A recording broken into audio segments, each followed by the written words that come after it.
Lori and I are honored to be here, and we thank you for inviting us to give you the update from AOA. I'm particularly excited. While I know there are still lots of unknowns, we can see things changing and improving. We can see the light at the end of the tunnel, I think. More doctors are getting vaccinated, and there are more relief opportunities. I know that the daily news can be dire, but one thing is certain. Doctors of optometry, we are supported by affiliates and AOA, and we're persevering. Today, as we move into 2021, we are stronger than ever and wouldn't be possible without the strength and dedication you have shown. So thanks for showing what it means to be a doctor of optometry and the primary eye health and vision care providers in America. Next slide. So here we are, from the moment COVID-19 started unraveling our plans for 2020, it was supposed to be our year, right? AOA began adjusting and moving quickly, creatively to secure and advance optometry's future from our non-traditional Board of Trustees induction, this is what the picture is, to bringing new approaches to learn and advocate. We have found ways to break through and make an impact. More about our virtual advocacy later. And you all, to this day, craziness, I have not participated in a face-to-face AOA board meeting yet. I have not even been able to learn the AOA handshake yet. Next slide. You all in California are such an important part of the work we accomplish. Thank you for everything you do to move our profession forward. You and your board, your committees have not only survived, but I think thrived during the COVID crisis. And it's certainly been incredible to watch from the side all the work that you have done. Next slide. Well, and talking about COVID and COVID-19, it forced us all to pause. But just as the world changed before our eyes, AOA and COA quickly shifted focus to ensure that we're able to continue to provide care. Even when there was a shutdown in routine eye care, you stayed open and delivered urgent, emergent, and essential care. You reported that 60% of the patients you saw during the initial stages of the pandemic would have otherwise sought care in an emergency department or urgent care center, and your practices been shut down. We fought together to ensure that doctors qualified for government relief funds. Because we are in this together, tens of thousands members and non-members, doctors, joined our webinars providing critical information. We've recently hosted webinars that provided important information on new opportunities like the second PPP draw and vaccine administration. All of these webinars were recorded and available still to view and listen to on the AOA.org website under Ask AOA. It's nonstop advocacy at the federal and state level that our essential physician's role was recognized from the onset, and we were positioned well. It's incredible to consider that at the end of the year, doctors, optometrists have access to almost 1.7 billion, yes with a B, in aid. Specifically, the AOA estimates that over 16,000 optometric practices received forgivable PPP loans, Paycheck Protection Program loans, and over 21,000 doctors of optometry who bill for Medicare received an HHS, Health and Human Services, physician relief grant. And we continue to advocate as more relief is considered. Next slide.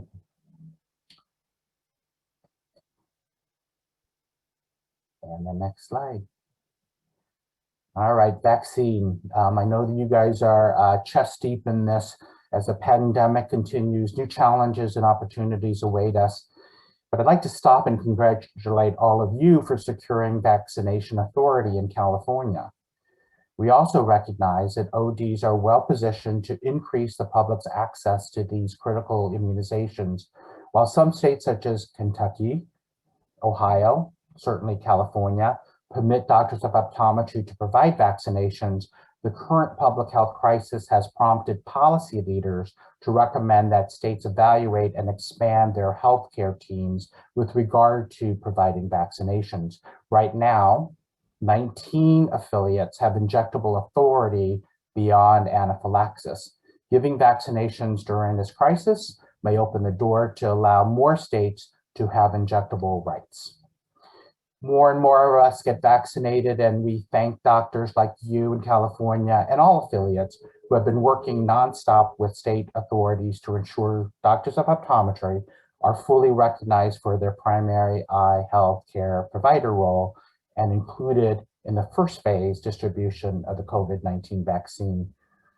As we face new dimensions and variants in the wake of the pandemic, we will continue to put this profession and the patient care we deliver at the forefront. New slide. Advancing optometry, all of us have been working hard to support doctors around the pandemic. We continue to fight at the federal and state level to advance optometry's priorities. Just as we close this year, we were once again able to secure our needs in the latest COVID-19 relief. Building on that, at the state level, we need to congratulate Arkansas, Pennsylvania, and Massachusetts for their long-fought scope wins. With these gains, there are an equal number of efforts that have been put forth and needed to regroup. It's hard work. These gains set us up for advances in the future. We are identifying new opportunities and new allies through partnerships in the effort not only to modernize state laws, but to fully equip doctors to practice to the fullest extent of their license, which we reference or call contemporary optometry. This year, we will continue to classify what quality eye health and vision care is and deliver access to that care to our community. New slide. Well, if you all are sitting in a cold, drafty room, this will heat you up a little bit, get you a little hot under the collar.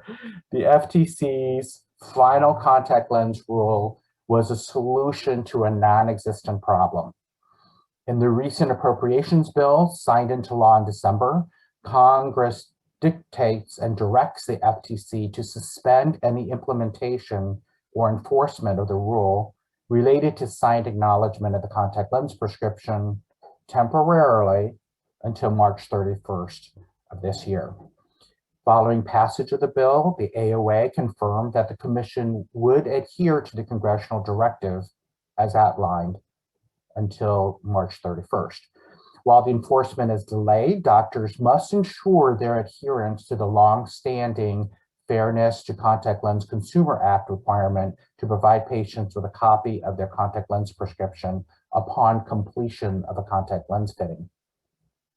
To prepare for compliance, on April 1st, 2021, doctors should review the AOA's FTC Rule Compliance Toolkit that is on our AOA.org website. Next slide.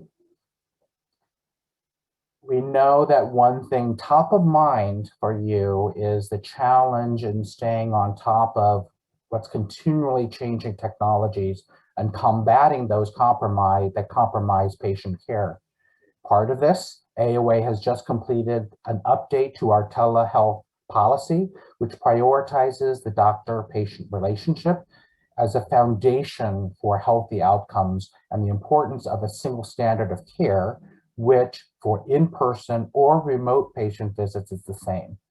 Just as with our landmark 2017 statement, it will serve as a powerful influencer for policymakers, payers, industry, and media, and a warning to those seeking to offer shortcuts to care for low-value care, and I will even say dangerous care. Bottom line is that we are not willing to compromise care, and we want to preserve the important doctor-patient bond and relationship.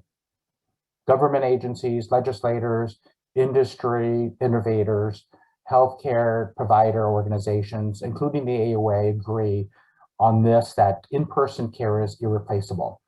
AOA and affiliates are the only organizations fighting back against online technologies, such as the recent CVS offerings that undermine patient care and give patients a false sense of security that their eye health has been thoroughly examined. We will continue that fight and encourage you to join us. Next slide. You know, this year we face an additional hurdle. We have listened to members and know that you are looking to AOA to put your role as primary healthcare providers front and center for Americans. You are looking to us to really drive awareness and affinity for doctors of optometry. This includes the public and other healthcare providers. Up until this year, Think About Your Eyes, or TAE, has been a strong partner in advocating that Americans take that important proactive step to make their annual eye examination. Through the years, in partnership with AOA, affiliates, and industry, the program has generated more than 11 million eye exams. COVID changed Think About Your Eyes, just like it changed us. TAE had to reconfigure the plans they had for the year of the eye exam 2020. Today, Think About Your Eyes is regrouping as an organization and initiative. Due to events this year, the program will no longer be known by the same name, and they will be currently conducting strategic planning sessions with AOA, current industry partners, and potential new industry partners determine the next phase of the program. While they will continue to be proactive on social media to deliver content, encouraging Americans to have an eye examination, the program will be operating at a lower level activity-wise than usual for the remaining of this year, 2021. They're moving forward to support activities with $700,000 that's a carryover from 2020. And 20% of those funds are from the AOA. We will continue to work with Think About Your Eyes to determine the future of the program and best ways to look and work forward. Listening to you, our members, we are looking for a program that goes beyond encouraging in-person eye exams, but really underscores the breadth of care we deliver.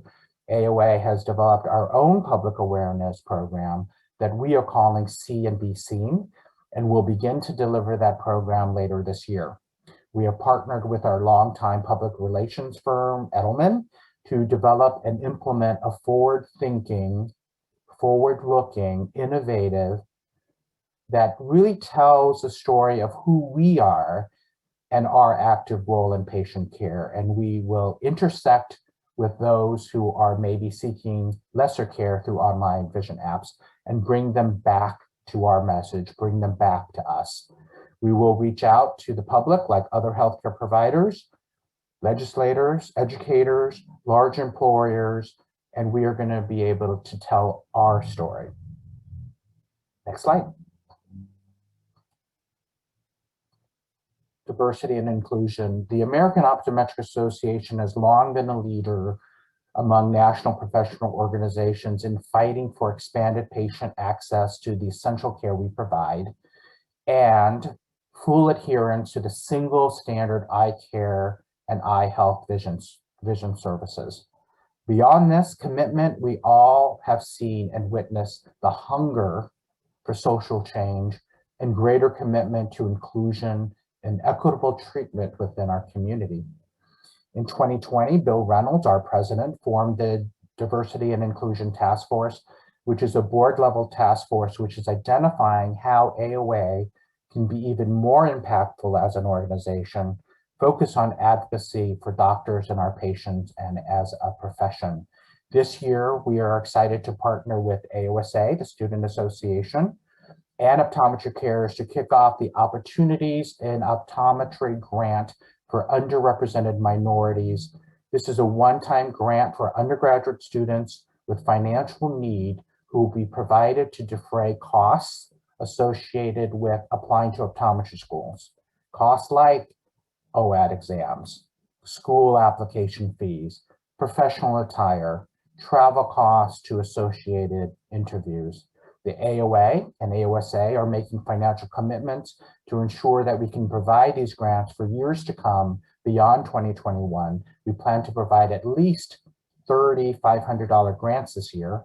We will kick the grant application process off on April 5th, and we plan to accept applications through the end of May, and we will announce the grants in June during optometry's meeting. More than this, we are looking at ourselves. We are looking at the AOA through the D&I lens. Believe me, it's a journey and sometimes a hard and painful one. We need to ask ourselves if we are doing enough to attract underrepresented minorities to optometry schools. Are we doing enough to develop an environment of inclusion? Are we honoring our diversity of our members? Are we making everyone feel included? Are we providing culturally competent and accessible care for patients in need? The board and staff at AOA went through inclusion training with a certified professional, and we are listening and learning from others and listening to their journeys through conversation with other stakeholders in our profession like ARBO, ASCO, the Academy, as well as the National Optometric Association and groups like Black Eye Care Perspectives. Most importantly, we have to keep working on this. This is too important for our society and for our association to let the conversation die. Next slide. So we're always seeking quality education to ensure we're delivering the highest quality care to our patients. We rely on quality education. The pursuit of greater knowledge, skills, and abilities is at the heart of the optometric profession. AOA is dedicated to delivering year-round, accessible, quality education and professional development that doctors and staff seek to provide meaningful, modern, applicable information. The AOA has always delivered first-class CE, and now we have begun offering association credit for courses offered through AOA channels. This evolution allows for the AOA to expand our education offerings and deliver clinical, business, and communication-related topics. The new AOA credit satisfies most state boards' continuing education requirements and respected by many organizations within the practice of optometry. We look forward to learning and continuing to grow our education offerings so that you can deliver the highest quality of eye care and vision care to your community. You can find more information on AOA's iLearn. Next slide. Keep on using the word pivot. We're pivoting so much, we're going around sometimes in circles, but as you know, for federal advocacy, we did pivot and we did have our virtual AOA on Capitol Hill. We engage more doctors, optometry students, and para-optometric staff than ever before. A key reason why the AOA is really recognized as one of the most effective, respected advocacy groups in the nation's capital. This year, we will again hold our AOA on Capitol Hill virtually. That's May 23rd to 25th. Registration is open. We learned a lot from last year, and I think we're also getting better at participating in Zoom meetings too.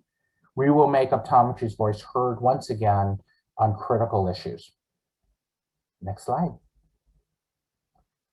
Your backyard of Anaheim. You will find a robust series of CE courses this year at Optometry's meeting in Anaheim, an opportunity to connect with one another. We're all yearning for that. We're all yearning to see each other face to face. But, we're going day by day. We are hopeful that we'll be able to have our meeting and restart our great tradition of Optometry's meeting in Anaheim. We know how much can change, though, in a year. We even know how much change can happen day to day. So we're planning on a great event. We'll learn together. For any updates, we will let you know because, again, we still are looking at Anaheim and hopeful that we can pull it off for June. Next slide. Well, I know that I don't have to preach to you. You're the choir. but you know that we get the most out of our membership by being engaged. I hope you can spread the word and enthusiasm to your fellow ODs, members and non-members. We need all doctors together to address our challenges and achieve the bright future we know this profession deserves and our patients deserve. Encourage your colleagues who aren't here to join in and get involved. We need everyone to ensure that we can accomplish our goals and truly advance. And the next slide.